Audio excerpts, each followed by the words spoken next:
Ask the poll question of Maurice Jones-Drew, Chris Brockman, despite your workspace falling apart around you right there. Okay, what do you got? Which home team in the divisional round, home team this weekend, in the most trouble, MJD? Patriots, Chiefs, Rams, Saints.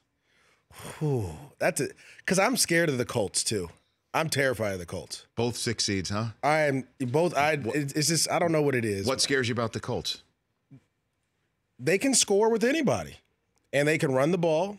And their offensive line is right now, I feel like, is playing the best out of any offensive line in the National Football League.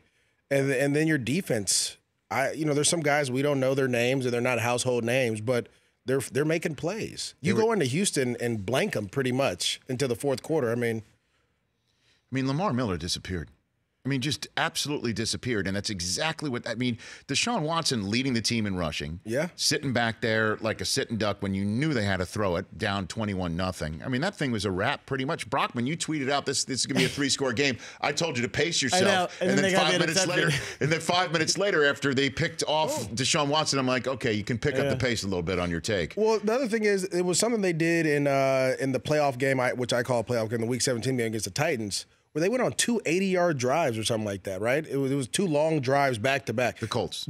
Right. That, to me, is the scariest thing you can see because I'd rather have a quick strike offense because if they stumble, then they feel the pressure.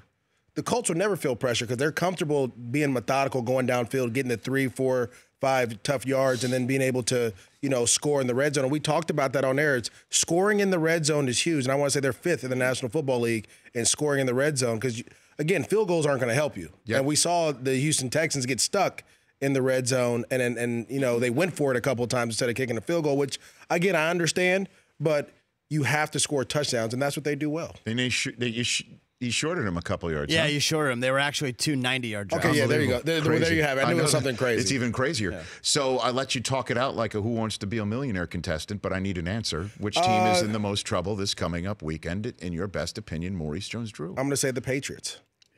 Okay. Why is that? We had a conversation in the back, and I really appreciate. Yeah, I really appreciate his confidence as a Patriots fan. But I do have to say this: the Chargers play phenomenal on the road, and they've been in some tough games, some tough situations. And again, the Patriots they're back, right? They found a way, but they've stumbled along the way. And they're running the ball well. Can they continue to run the ball well against this team? That's done a great job stopping the run. And Phillip Rivers, and I just think Phillip Rivers, those guys, they're excited to play, man. They think this is their year. 5 inches of snow hit the ground. Does that change your opinion? Because that's the forecast for Sunday's divisional Sunday kickoff that we're taking everyone up to kickoff to on game day morning. Yeah. No, I'm not concerned at all because they're going to run the ball. And I think even if Melvin Gordon's banged up, they have Justin Jackson, who I talked about. As your X factor. Yeah, and he didn't play, which... It's all right. But it may be for the divisional round. I don't know. You can't get all your X factors right I did yesterday. Right, exactly. Maurice. But I think they have enough backs, and their offensive line, they do a really good job of going forward. And you have a veteran quarterback. And so it's going to be exciting to see because the last time I want to say the Chargers went to Foxborough, either they beat them or it was a close game. Right? I have that information right here. It was last season. It was week 8 of last season. Down by 8 points at the New England 23 with a second to go. Phillip threw an interception. It was a close game. But the Patriots outgained the Chargers through the air 300 some odd to 100 some odd, 190 some odd. But look, that's last year. This is this year. As you point out, it's a different Patriots team. But I just think it's the middle. I could just see Andrew Luck going into Kansas City, one and dunning the Chiefs as every single first-time quarterback in the playoffs. Yes, this weekend lost 0-3. Mahomes is a TBD. And they won and done him, and then all of a sudden New England gets the AFC Championship game in their house. And I can also see the Eagles going into New Orleans and winning that game, and the Rams get a home playoff game, as do maybe the Cowboys for the NFC Championship game. Someone once said, or I was reading on Twitter, there's an opportunity big if, the Chargers go into Foxborough and win. Mm-hmm. Colts beat the Chiefs.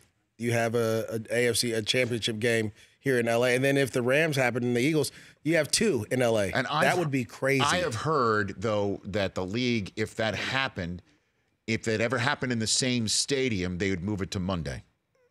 They'd move one of the games to Monday. They'd have a Sunday and a Monday championship game. I don't know if they'd do that because of Well, I mean, Carson and the downtown Los Angeles area are so far apart that you'd be able to maybe logistically pull it off, but it's possible. The Rich Eisen Show, weekdays at noon Eastern on Audience.